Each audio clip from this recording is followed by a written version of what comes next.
Shalom, shalom, shalom. Selamat pagi masyarakat iman yang dikasih oleh Tuhan. Hari ini kita kembali akan menapaki kehidupan kita. Dan kita percaya hati yang penuh dengan semangat, pikiran yang positif, dan jiwa yang penuh ketulusan akan membuat kita lebih ringan melangkah hari ini. Sehingga mari sama-sama kita awali dengan firman-Nya yang utuh, yang teguh, yang tulus, supaya kita pun menjadi orang yang mampu mengasihi sesama dengan baik. Mari bersama-sama kita pujikan NKB 1, NKB 1 bait pertama dan yang kedua. NKB 1 bait pertama dan yang kedua. Ini mohon maaf nih nggak pakai gitar ya, gitar saya lagi diperbaikin. NKB 1 ayat 1 sampai yang kedua. Hai Kristen nyanyilah, haleluya, amin. Rajamu pujilah, haleluya, amin. Padukan suaramu di depan Tuhanmu, nyanyikanlah merdu, haleluya, amin. Hatimu angkatlah, haleluya, amin. Mari bersoraklah, haleluya, amin.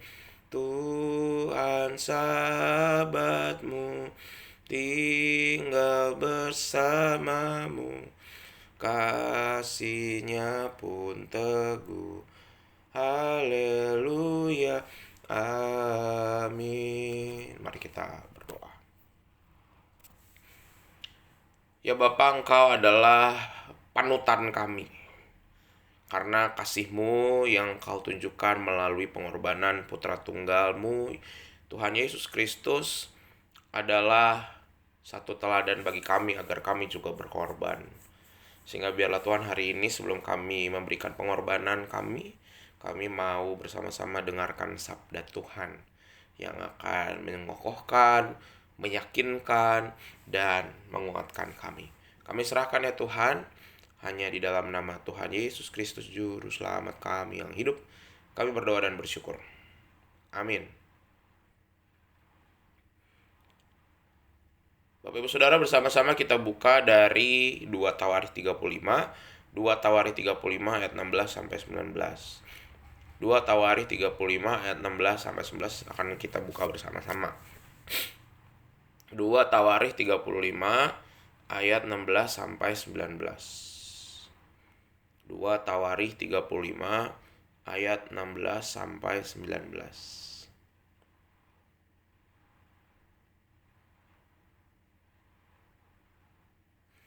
2 Tawarikh 35 ayat 16 sampai 19 akan menjadi bacaan kita pada pagi hari ini. 2 Tawarikh 35 ayat 16 sampai 19.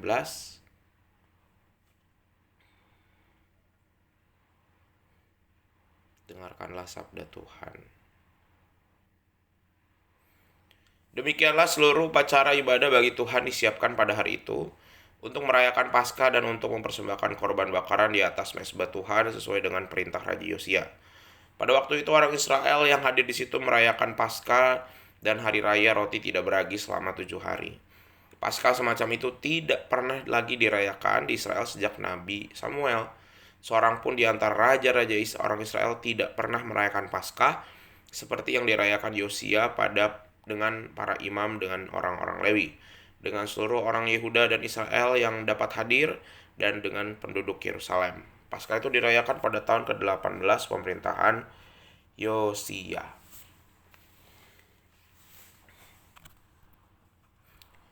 Bapak Ibu Saudara yang dikasihi oleh Tuhan, kalau Bapak Ibu pernah lihat ya di McDonald, apa KFC, atau restoran-restoran dari luar gitu ya, bukan punya Indonesia, di dindingnya atau di restoran itu biasanya ada yang namanya Employee of the Month. Employee of the Month, atau dalam bahasa Indonesianya karyawan terbaik bulan itu. Karyawan terbaik bulan itu. Nah, karyawan terbaik itu diberikan, kata teman saya yang pernah kerja di salah satu franchise itu, kepada orang yang pelayanannya, pekerjaannya itu satu, terbaik ya, dilihat sama teman-temannya, direkomendasikan sama teman-temannya, dia pekerjaannya baik sekali. Kedua, cara berpakaiannya juga selalu rapih, dan tata keramanya, ngomongnya juga baik. Dan Employee of the Month ini jadi teladan bagi teman-teman yang lain bagaimana seorang karyawan seharusnya bersikap dan berlaku. Dan memang hal seperti ini tuh kayaknya memang harus dilakukan supaya apa? Orang berlomba-lomba menjadi teladan. Menjadi teladan. Nah, Bapak Ibu Saudara, bicara soal menjadi teladan, dalam bacaan kita ini Raja Yosia ya, sekali lagi menjadi teladan. Dia menjadi teladan kepada umat, dan sebenarnya pengen bilang bahwa raja-raja sebelum dia tuh cukup memalukan. Terakhir tuh Nabi Samuel ya. Jadi Nabi Samuel tuh berarti terakhir tuh di Raja Saul Daud Salomo. Nah, setelah itu nggak ada tuh perayaan Paskah lagi setelah Israel pecah. Perayaan Paskah tuh ada, tapi nggak sesuai dengan aturan dari Taurat Musa sebenarnya. Perayaannya per berapa hari, di bait Allahnya di hari keberapa gitu. Jadi ada tata caranya. Tapi raja-raja setelah Salomo tuh akhirnya bikinnya udah pokoknya penting ngadain aja gitu. Nggak menghargai pendapat imam, nggak menghargai tradisi yang sudah dilakukan selama beratus-ratus tahun. Tapi Yosia mencoba kembali mengingat masa lalu. Yosia kan setelah pembuangannya, dia mengingat kembali, padahal sebenarnya pembuangan udah lumayan lama ya, sudah banyak kegiatan yang ditinggalkan, mungkin imam-imam juga masih muda-muda, lupa gitu ya. Tapi sebagai raja dia mengingat, dia menjadi seorang reformator. Reformator itu dari katanya reform, berarti bentuk ulang, kembali. Dan menjadi seorang reformator, Raja Yosia ini memberikan teladan yang sangat baik. Dia berani berbeda dari raja-raja sebelumnya yang mengutamakan mungkin kemampuan berperang, mengutamakan soal politik. Yosia mengutamakan soal keagamaan. Nah, saya percaya bahwa ini bukan hanya bagi Raja Yosia, tapi kita sebagai orang-orang Kristen, kita dipanggil untuk menjadi orang-orang yang mampu menjadi reformator. Kita tuh harus jadi teladan loh setiap orang. Jadi teladan tuh bukan cuma kalau teladan mah pendeta, teladan mah penatua. Bukan. Teladan mah kita semua. Teladan kita nih Tuhan Yesus nih di gereja ya, di umat Kristen, orang percaya. Nah, di tengah-tengah masyarakat kita harus jadi teladan. Kalau kehadiran kita buat orang sama aja, nggak ada orang Kristen mah sama aja, nggak pengaruh apa-apa. Kita harusnya malu. Itu makanya kenapa butuh keberanian untuk membawa perubahan. Saya ini dari kecil sampai sekarang ini ya suka dengan apa yang namanya perubahan gitu. Bandel, nekat juga untuk ngelakuin perubahan. Kadang-kadang orang rasa saya aneh gitu ya.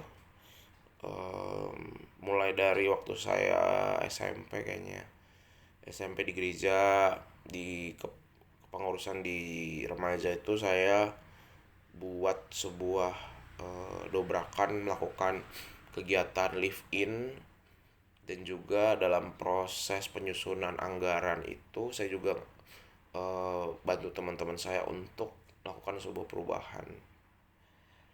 Ketika SMA saya mengubah cara belajar di sekolah. Dulu sekolah tuh nggak ada asisten guru, tuh nggak ada. Tapi karena saya emang orangnya nyeleneh gitu ya, akhirnya saya selalu disuruh untuk mengajar matematika di kelas. Kemudian kuliah saya buat membawa perubahan. Soalnya sampah tuh memang udah keterlaluan ya. Saya nggak nyuruh orang. Pokoknya saya mengut sampah aja dan tindakannya lumayan keras. Ke kafetaria tuh saya bawa tong sampah gede dan nyuruh orang masukin sampah. Jadi orang udah kebiasaan kalau lihat saya dari jauh nih udah siap-siap beresin sampah. Karena kalau enggak nanti saya liatin gitu.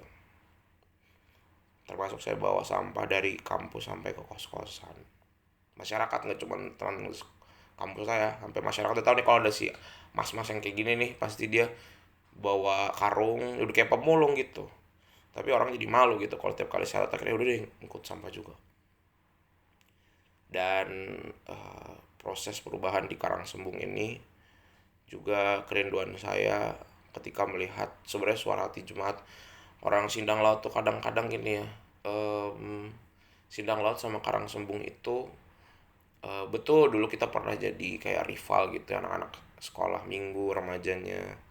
Terus juga ketika udah jadi sebenarnya Karangsembung juga lumayan sering ngalah ya. Cuman kita ngerasa nggak ada masalah apa-apa gitu. Padahal sebenarnya ada bibit-bibit atau sisa-sisa dari masa lalu. Sehingga saya rasa pembangunan Karangsembung ini perlu ada untuk berdamai dengan kebencian-kebencian itu dan mengatakan bahwa kita ini satu rumah. Nah, Bapak Ibu juga bisa. Dan saya rindu kita semua tuh menjadi pembawa perubahan.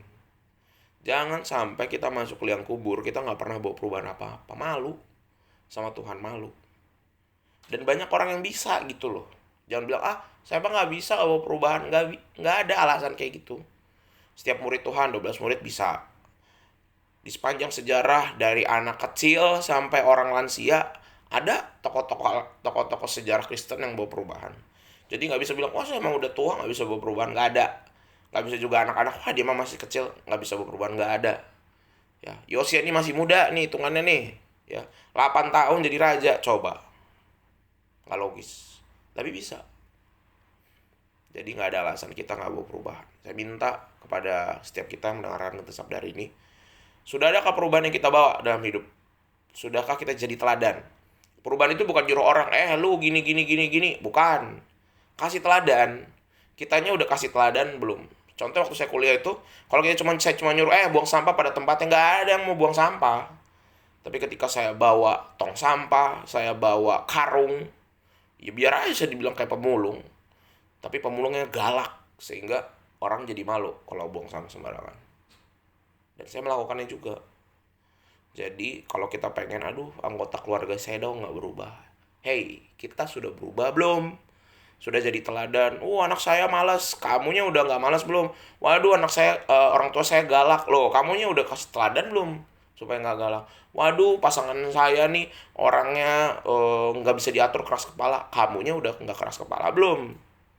Jangan suruh orang melakukan sesuatu yang kamu aja belum lakukan. Jadi perubahan harus dari dalam diri sendiri. Kalau mau jadi pembawa perubahan, saya selalu ingat kata bapak saya. Gak usah kita coba mengubah dunia. Mulai dari mengubah diri sendiri dulu. Mengubah dari diri. Ketika kita mengubah diri, kita jadi teladan. Orang-orang di sekitar kita akan lihat keluarga kita. Keluarga kita berubah. Keluarga kita berubah. Gereja kita berubah. Gereja kita berubah. Masyarakat Indonesia berubah. Masyarakat Indonesia berubah. Dunia berubah. Mulai dari kita. Tuhan mampukan kita. Amin. Kita berdoa. Tuhan, kami rindu, Tuhan, biarlah kehadiran kami membawa perubahan. Kami tidak mau sampai di akhir hayat kami tidak pernah mengasih teladan. Karena kami jadi orang Kristen itu jadi teladan. Harus berbeda dengan dunia. Kalau kami sama aja, ya, maka satu anugerah yang Tuhan berikan yaitu hidup itu tidak kami manfaatkan dan gunakan dengan baik. Sehingga Tuhan, biarlah hari ini kami boleh menjadi pembawa perubahan mulai dari diri kami. Paling susah, ngubah diri itu paling susah.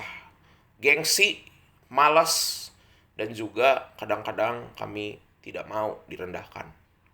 Tetapi justru itu yang harus dilakukan kalau kami mau membawa perubahan dalam hidup kami. Ampuni kami kalau kami kerjanya minta. Minta, Tuhan ubah keluarga saya. Tuhan minta sembuh.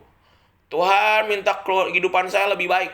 Minta terus. Kayak anak manja kami, Tuhan. Tuhan, jangan berikan perubahan dalam hidup kami kalau kami belum berubah. Sekali lagi, Tuhan, jangan berikan perubahan dalam hidup kami. Biarkan saja hidup kami hancur kalau kami tidak mau berubah. Dan itu yang terjadi di sepanjang sejarah umat, di sepanjang sejarah para murid dan kehidupan kami. Kami rindu, biarlah ini jadi janji kami. Bukan cuma kami dengar renungan hari ini, tapi kami mau berubah. Kami pribadi sendiri mau berubah. Mampukan kami Tuhan, dalam nama-Mu kami berdoa. Amin. Selamat pagi, Tuhan Yesus memberkati, tetap bersemangat.